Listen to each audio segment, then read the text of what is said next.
Hello everyone. আজকের ভিডিওটি HTML এর সেশনের first video and today I'm going to tell you about what is HTML and how it works. So without any further delay, let's begin.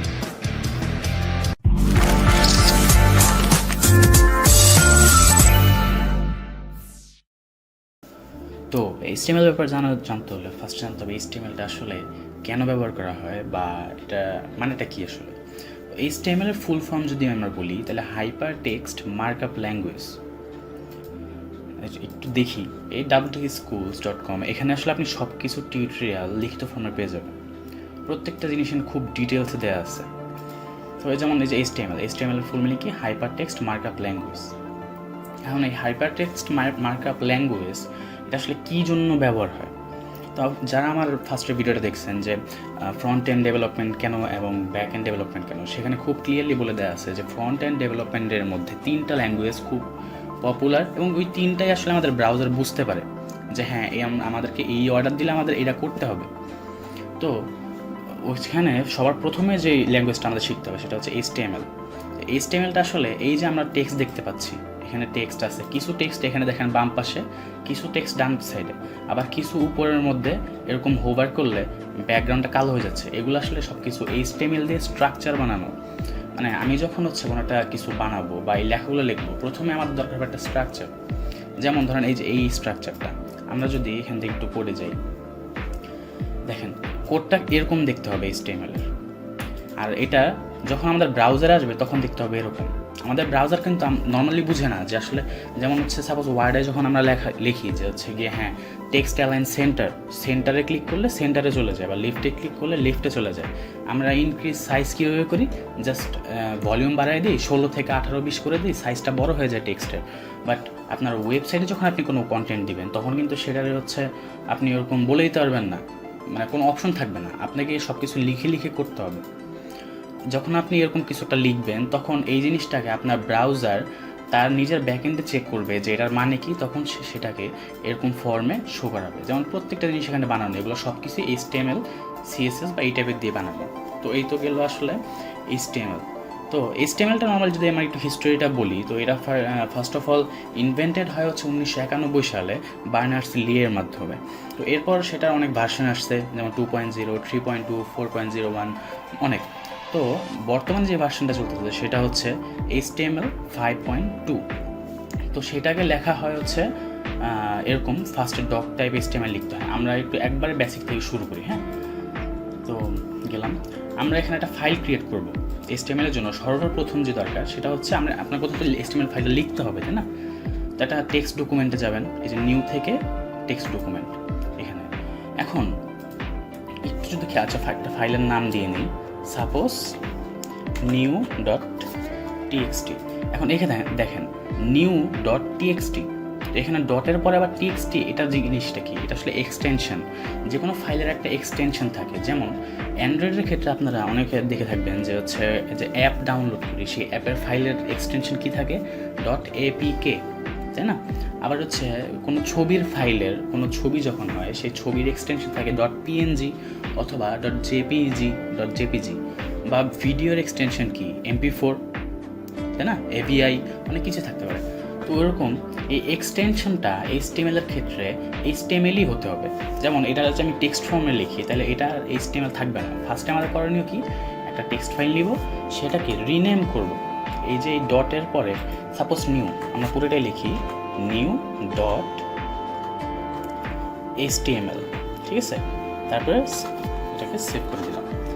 এবার দেখেন এখানে একটা ব্রাউজারের চিহ্ন চলে আসে। যদি ব্রাউজারের চিহ্ন না আসে, আপনারা সেটা কীভাবে আনবেন? রাইট ক্লিক করবেন, প্রপার্টিসে যাবেন। প্রপার্টিস যাওয়ার পর এই যে এখানে চেঞ্জ অপশন আছে, চেঞ্জে যাবেন। এখান থেকে আপনাদের ব্রাউজার সিলেক্ট করে দিবেন, তারপর ওকে অ্যান্ড অ্যাপ্লাই ওকে। এখন ডাবল ক্লিক করলে এটা ব্রাউজারে ওপেন হয়ে যাবে, কিন্তু ব্রাউজারে এখানে কিছুই নেই, ব্ল্যাঙ্ক হোয়াইট। তার কারণ কি? কারণ ওই ফাইলের মধ্যে আমরা কিছুই লিখিনি। এখন এটা আমরা ওপেন করবো। কীভাবে ওপেন করবো? ওপেন উইথ, আমরা একবারে বেসিক যেটা আমাদের ফোনে থাকে সেটাতে আমরা এডিট করবো, সেটা হচ্ছে নোটপ্যাড। এই যে আপনি যখন ওপেন উইথ যাবেন, এই নোটপ্যাড অপশনটা পেয়ে যাবেন। নোটপ্যাডে ক্লিক করবেন, এটা ওপেন হবে। এখন একবারে ফার্স্ট আজকের ভিডিওতে আমরা একবারে বেসিক জিনিসগুলো শিখবো, সেটা হচ্ছে কীভাবে HTML ট্যাগটা শুরু করতে হয়, কীভাবে শেষ করতে হয়। ফার্স্টে লিখতে হবে এই যে কার্লি ব্রেসেস, আপনাকে এই ব্রেকেটটা দিতে হবে, এই ব্রেকেটের মধ্যে HTML ক্লোজ, তারপরে এর নিচে HTML। এই এতটুকুর মধ্যে আপনি যা লিখবেন সেটাই HTML এর কোডের মধ্যে মানে HTML বলে কাউন্ট হবে আর কি, ঠিক আছে। আপনি এটার বাইরে লিখলে অনেক ব্রাউজারে কাজ করে, তবে পারফেক্ট স্ট্রাকচার হচ্ছে শুরু করবেন এরকম HTML দিয়ে, শেষ করবেন এরকম HTML দিয়ে। আমি একটু জুম করি, ঠিক আছে। তো আপনি ব্রেকেটের মধ্যে এগুলো যাই লিখতেছেন, এই যে HTML লিখলাম এই দুইটা ব্রেকেটের মধ্যে, আমরা এইটা হচ্ছে কি ট্যাগ। যে কোনো ট্যাগের মাধ্যমে ওই টেক্সটটা কীরকম মার্ক আপ হবে সেটা ডিফাইন করা হয়। যেমন হচ্ছে নামটা কি, HTML hyper text mark up language. এখন সেই আপনি যে ল্যাঙ্গুয়েজটা দিবেন, ইনপুটটা দিবেন, সেটা আসলে আপনি কেমন দেখাচ্ছেন, সেটা বড় নাকি ছোট নাকি কীরকম, সেটাই এই ট্যাগ দ্বারা ডিফাইন হয়। আর এই HTML ট্যাগ দ্বারা ডিফাইন হয় যে HTML কোডটা এর মধ্যে আছে টোটালি, ঠিক আছে। তো এটা একটা স্ট্রাকচার। ফুল স্ট্রাকচারটা কীরকম HTML আমি একটু লিখি, তারপর বলতেছি।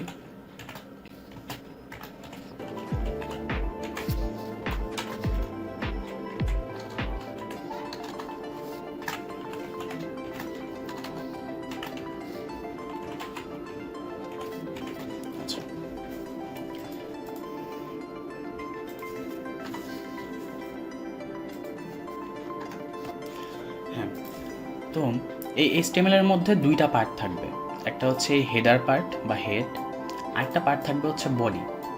এখন আমরা যদি একটু ব্রাউজারে যাই, দেখেন যেমন এই যে এই ওয়েবসাইটটার মধ্যে, ঠিক আছে, বা এই ওয়েবসাইটটাই, ঠিক আছে, এই উপরে লেখা কি HTML টিউটোরিয়াল এই টাইটেলে, আবার এই নিচে অনেক কন্টেন্ট আছে, তাই না। এই উপরের যে কাজটুকু আছে, উপরের কাজ, তারপরে এই যে উপরে HTML টিউটোরিয়ালের পাশে একটা ছোট্ট আইকন, তারপরে হচ্ছে মনে করেন এই যে এখানে URL, আরও বিভিন্ন যেসব সার্চ ইঞ্জিনের কাজ আছে সেগুলা থাকে হচ্ছে এই হেডার পার্টটুকুর মধ্যে, ঠিক আছে। আর এই বডিতে যা যা থাকবে তা শো হবে আপনার এই যে সার্চ পার্টটুকুর নিচে থেকে যা শো হবে সব কিছু হচ্ছে এই বডি ট্যাগের মধ্যে, এভরিথিং, ঠিক আছে। এখন হেডের মধ্যে সাপোজ এখানে আমাদের ফাইলের নাম হচ্ছে নিউ, তাই এখানে নিউ শো করতেছে, তাই না। আচ্ছা, আমরা চাইলে হচ্ছে এই যে হচ্ছে ফাইলটার যে নেম আছে, এখানে টাইটেল আছে, এটা চাইলে আমরা চেঞ্জ করতে পারি। কীভাবে, ফার্স্টে আমরা একটা ট্যাগ লিখবো, ট্যাগটা হচ্ছে টাইটেল। হ্যাঁ, তো টাইটেল ট্যাগটা লিখলাম। টাইটেল ট্যাগটা কোন ট্যাগের মধ্যে আছে আসলে, এই যে এই হেড ট্যাগের মধ্যে। হেড ট্যাগের মধ্যে সাপোজ আমরা লিখলাম HTML1, মানে আমাদের ফার্স্ট ভিডিও। এখন যদি আমি এটাকে রিলোড দিই, দেখেন HTML1 হয়ে গেছে। তো তার মানে আমরা এখানে যা লিখবো, একটা ট্যাগের মধ্যে আমরা আসলে আর অসংখ্য ট্যাগ লিখতে পারি, ঠিক আছে। একটা ট্যাগের মধ্যে একটা ট্যাগ লেখা যায়। তো ফার্স্টে তাহলে শুরু হলো কী দিয়ে, HTML দিয়ে। এই স্ট্রাকচারটা ফার্স্টে খুব ভালোভাবে বুঝতে হবে, তারপর পরের ট্যাগগুলো আপনার কাছে খুব ইজি হবে, একবার ইজি হবে। যদি আপনি জাস্ট এই এতটুকু স্ট্রাকচারটা খুব ভালোভাবে বুঝতে হবে। তাহলে কী স্ট্রাকচার, ফার্স্টে HTML দিয়ে শুরু করতে হবে, সেটার মধ্যে থাকবে হচ্ছে হেডার ট্যাগ আর থাকবে বডি ট্যাগ। এই হেডারের মধ্যে আপনি যা যা লিখবেন তা থাকবে এই হচ্ছে এই ব্রাউজারের উপরের অংশে, এই সার্চ থেকে শুরু করে এই উপরের অংশটুকু। আর আপনি এই বডির মধ্যে যা যা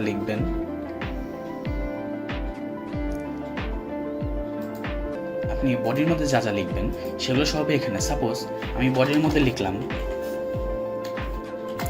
হ্যালো, এখন এটা সেভ করলাম। বারবার এটা ভুললে হবে না যে এটা সেভ করতে হবে। আমি এখানে Ctrl+S দিয়ে সেভ করতেছি, আপনারা চাইলে ফাইল এখানে Ctrl+S বা অথবা সেভে ক্লিক করলে সেভ হয়ে যাবে। সেভ করার পরে এখানে রিলোড করতে হবে, কারণ এখানে যা থাকবে এখানে রিলোড দিলে এই ফাইলটা এখানে লোড হবে। তো এটা সেভ করলাম, এবার এখানে রিলোড দিলাম, হ্যালো এখন চলে আসলো। তো আজকে জাস্ট দুইটা ট্যাগ একটু বলে দিই, সেটা হচ্ছে H ট্যাগ, H1। এই ট্যাগটা কি সেটা আপনারা রিলোড দেওয়ার সাথে সাথে নিজেরাই বুঝতে পারবেন এই ট্যাগটা আসলে কি। সাপোজ হ্যালো ওয়ার্ল্ডটা এখানে লিখি, হ্যালো ওয়ার্ল্ড, সেভ করলাম Ctrl+S, রিলোড। এখন টেক্সট অনেক বড় হয়ে গেছে, তাই না। তো তাহলে H1 দিয়ে আসলে ফন্টটাকে এরকম বোল্ড করা হয় আর এরকম বড় সাইজে করা হয়।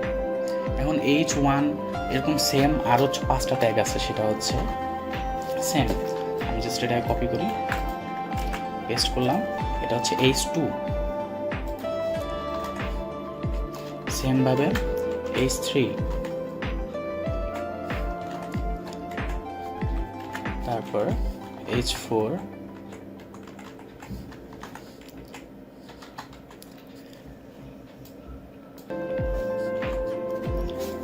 এখানে হবে H5,